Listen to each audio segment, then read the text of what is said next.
पहले मुख्तार अंसारी, फिर बेटा अब्बास अंसारी, अब बहू निखत अंसारी भी पुलिस के साथ खेल खेलने में एक्सपर्ट हो चुकी है। निखत पिछले 2 महीने से लगातार जेल को अपना बेडरूम बनाकर बैठी हुई थी। पति के साथ वो रोज घंटों वहां बिताती। जेल में पति पत्नी की अय्याशी के साथ साथ चल रहा था एक और खेल। निखत के आईफोन से कई चौंकाने वाले खुलासे हुए हैं। मध्य प्रदेश के चित्रकूट जेल 18 दिसंबर से मुख्तार अंसारी के बेटे और बहू का बेडरूम बना हुआ था। पति जेल में बंद था। निखत भी अपना बोरिया बिस्तर बांधकर 18 दिसंबर को चित्रकूट चली आई और फिर शुरू हुआ रोज बिना परमिशन के जेल में पति के साथ घंटों बिताना। अधिकारियों को रिश्वत देकर पिछले करीब 2 महीने से खुलेआम ये चल रहा था। दोपहर करीब 12 बजे के आसपास निखत हर रोज जेल में आ जाती और फिर दोनों जेलर के कमरे को ही अपना बेडरूम बना लेते। निखत के साथ उसका ड्राइवर नियाज भी आता। 10 फरवरी के दिन जब निखत रंगे हाथों जेल में हुई रेड में पकड़ी गई तो यह हकीकत दुनिया के सामने आई। निखत और उसके ड्राइवर नियाज को 5 दिन के पुलिस रिमांड में रखा गया तो कई और राज खुलते चले गए।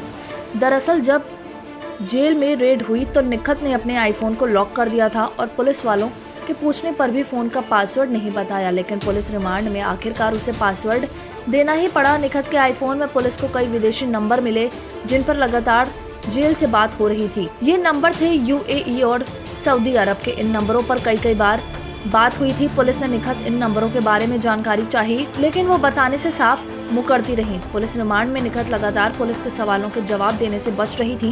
हालांकि बार पूछने पर निखत ने कहा कि उसे इन नंबरों की जानकारी नहीं है। निखत के ड्राइवर नियाज से भी इन विदेशी नंबरों की जानकारी मांगी गई लेकिन उसे भी कुछ नहीं पता था।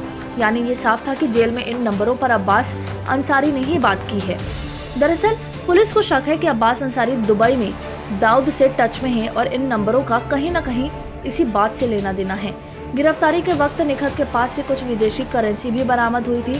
पुलिस ने निखत से ये सवाल पूछा था कि उसके पास ये विदेशी करेंसी कहां से आई, कौन है जो विदेश में उनकी मदद कर रहा है, कौन है जो मुख्तार अंसारी और उनके बेटे अब्बास अंसारी को फॉरेन फंडिंग कर रहा है। निखत इस सवाल को सुनकर सक पका गई।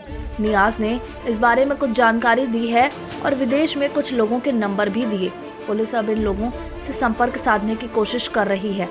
पुलिस का मानना है कि अब्बास अंसारी आईफोन के फेस ऐप के जरिए दुबई में लोगों से कांटेक्ट कर रहा था। अब्बास की जेल से बाहर भागने की प्लानिंग थी और इस काम में उसे विदेशी से ही मदद मिलने वाली थी। निखत की सोमवार को पुलिस रिमांड खत्म हो चुकी है। हालांकि इस मामले में एक और नया नाम सामने आया है, चित्रकूट में समाजवादी पार्टी के महासचिव फराज खान का। निखत के चित्रकूट में रहने से लेकर जेल में सेटिंग करवाने तक का सारा काम फराज ने ही किया था। फराज के अकाउंट में बाहर से पैसा आता था और वहीं जेल अधिकारियों और वकीलों को सेटिंग के लिए सारा पैसा देता था।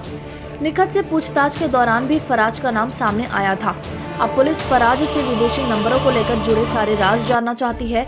इस खबर के बाद पहले तो फराज फरार हो गया था लेकिन आज उसने पुलिस के सामने सरेंडर कर दिया। माना जा रहा है कि फराज के पास दुबई और सऊदी से जुड़े नंबरों को लेकर जानकारी जरूर होगी। उससे ये भी साफ होगा कि क्या दाऊद की डी कंपनी कहीं अब्बास को फंडिंग तो नहीं कर रही। वहीं निखत पुलिस रिमांड खत्म हो चुकी है तो उसे चित्रकूट जेल में ही न्यायिक हिरासत में रखा गया है।